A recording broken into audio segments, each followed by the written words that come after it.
Olá, como você está? Espero que você esteja bem e que a paz do Senhor Jesus seja sobre a sua vida. Quero te convidar a estudarmos juntos o livro do Apocalipse e hoje estaremos estudando o capítulo 10 deste livro, dando continuidade ao toque das 7 trombetas.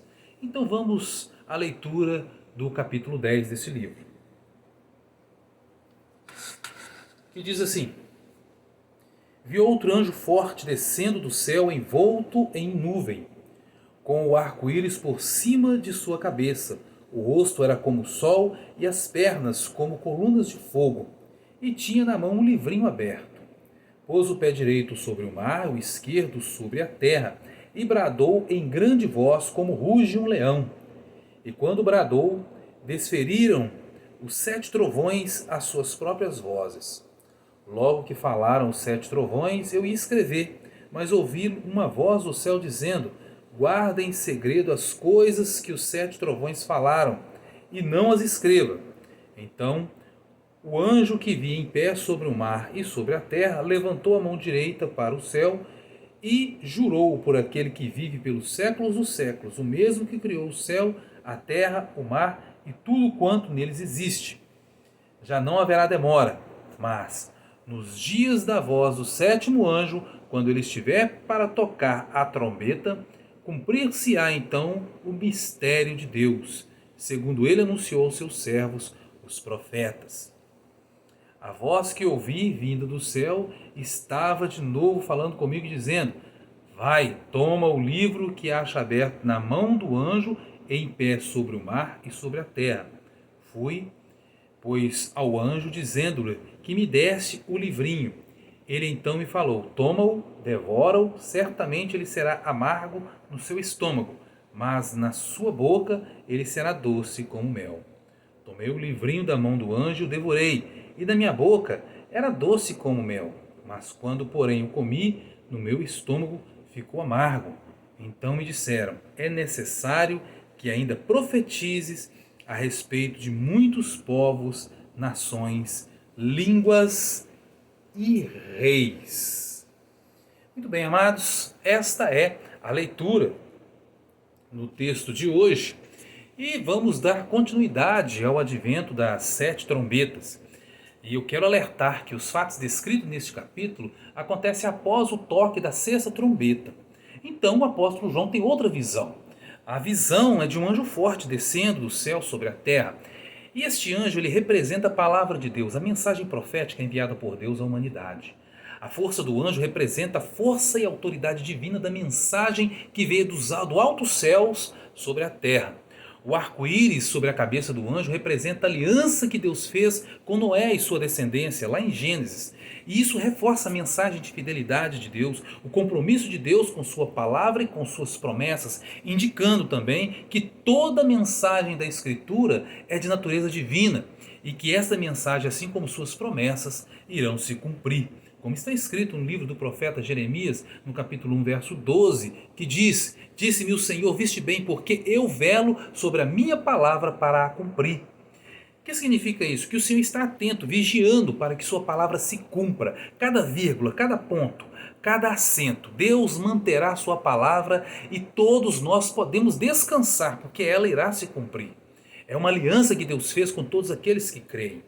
O texto diz também que o rosto do anjo era como o sol, indicando que a palavra de Deus reflete a glória de Deus, a sua graça, a sua grandeza e toda a sua divindade. Nenhum mortal teria condições de produzir por vontade própria o que está escrito na palavra de Deus, conforme está escrito na 2ª carta do apóstolo Paulo a Timóteo, no capítulo 3, a partir do verso 16, que diz: toda a escritura é inspirada por Deus, é útil para o ensino, para a repreensão, para a correção, para a educação da justiça, a fim de que o homem de Deus seja perfeito, perfeitamente habilitado para toda boa obra.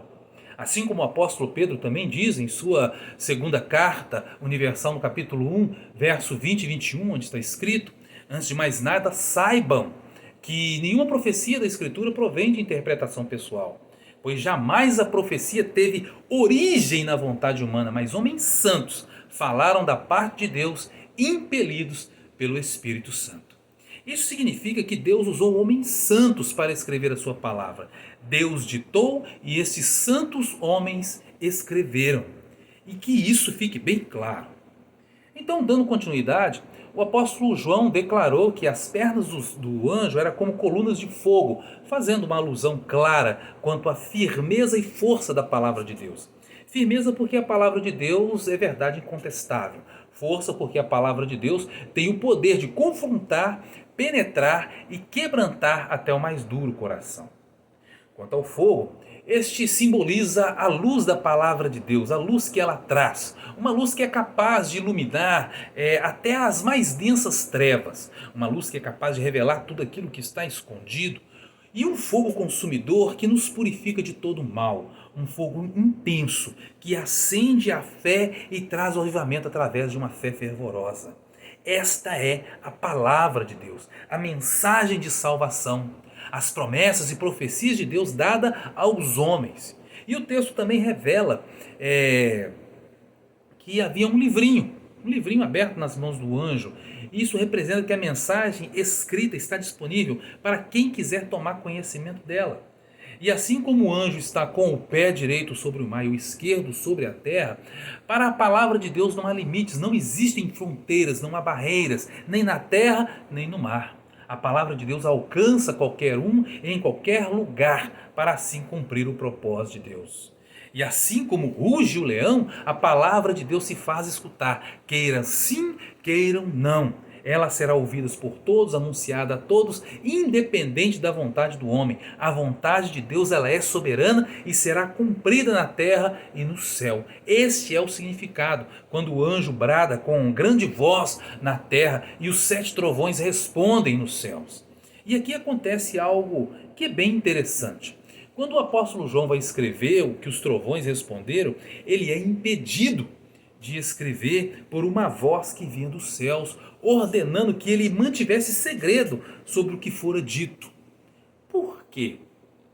Porque Deus, em sua soberania, nos revela apenas aquilo que nos é permitido conhecer, conforme está escrito lá no livro de Deuteronômio, no capítulo 29, que diz: as coisas encobertas pertencem ao Senhor, ao nosso Deus, mas as reveladas pertencem a nós, aos nossos filhos para sempre, para que sigamos todas as palavras dessa lei. Isso significa que não é tudo que Deus nos participa, não é tudo que nós estamos preparados para ouvir ou tomar conhecimento. Tem coisas que Jesus não revelou nem para os seus discípulos, conforme está escrito no Evangelho de João, no capítulo 16, a partir do verso 12, que diz: tenho ainda muito que lhes dizer, mas vocês não podem suportar agora. Mas quando o Espírito da verdade vier, ele os guiará em toda a verdade. Não falará de si mesmo, falará apenas o que ouvir e lhes anunciará o que está por vir. Isso significa que existem coisas que só Deus sabe, compete somente a Ele saber. O que Deus decidiu compartilhar conosco está na Bíblia, para que tomemos conhecimento, para que tomemos posse das suas promessas, para que nos preparemos para tudo o que vai acontecer, porque acontecerá tudo conforme está escrito. É este o significado do que o anjo disse no verso 7 deste capítulo. E o livro aberto, a palavra de Deus, está à disposição de quem quiser tomar conhecimento. E só não toma conhecimento quem não quiser. E quem toma conhecimento irá se alimentar, será alimentado e nutrido. Por isso que do verso 8 ao verso 11 desse capítulo, existe uma analogia a respeito da palavra de Deus na vida de todos aqueles que tomam conhecimento desta. Todos aqueles que anunciam e vivem a palavra de Deus. É uma analogia e um paralelo com o que está escrito também lá no livro do profeta Ezequiel, no capítulo 3, e também no livro do profeta Daniel, no capítulo 10. Pois a palavra de Deus deve ser o nosso alimento diário. E quanto às suas promessas, elas nos proporcionam comunhão com Deus e com sua bondade. Por isso é que suas promessas são doces como o mel. Mas a doutrina e o preço a ser pago por renunciar à própria vontade, carregar a cruz, anunciar e viver a palavra de Deus, é amargo como fel. Quantos pagaram com a própria vida por pregar e viver o verdadeiro evangelho? Torturas, açoites, mortes, por viver uma vida centrada no evangelho. Isso significa a morte do nosso eu, da nossa vontade. significa nos tornarmos discípulos de Jesus. E isso não é tarefa fácil, e também é imprescindível que nós sigamos Jesus, como o próprio Jesus Cristo declara no Evangelho, segundo Mateus, no capítulo 10, a partir do verso 37, que está escrito: quem ama seu pai e sua mãe mais do que a mim não é digno de mim, quem ama seu filho e sua filha mais do que a mim não é digno de mim, quem não toma sua cruz e não me segue não é digno de mim, quem acha a sua vida irá perder, e quem perde a sua vida por minha causa a encontrará. Mesmo está escrito no Evangelho segundo Lucas, no capítulo 9, a partir do verso 23, onde está escrito, Jesus dizia a todos: se alguém quiser acompanhar-me, negue a si mesmo, tome diariamente a sua cruz e siga-me, pois quem quiser salvar sua vida irá perdê-la, mas quem perder sua vida por minha causa, este a salvará. Só assim cumpriremos o que está escrito no verso 11 deste capítulo, que diz: é necessário que ainda profetize a respeito de muitos povos, nações, línguas e reis. Ou seja, é necessário pregar o evangelho a toda criatura. E aí eu te pergunto, você aceita o desafio? Pois bem, amados, vamos encerrar esse estudo por aqui, e no próximo vídeo nós estudaremos o capítulo 11, onde nós falaremos o que acontecerá após o toque da 7ª trombeta. Então, se puder, faça a sua inscrição no canal e recomende esse estudo. Com certeza ele será relevante para a vida de alguém. Vamos juntos nos preparar, pois o tempo está se cumprindo. Como está escrito: aquele que tem ouvidos, ouça o que o Espírito diz às igrejas. Que Deus te abençoe, um forte abraço e mantenha sempre viva a esperança. Deus te abençoe, fique com Deus.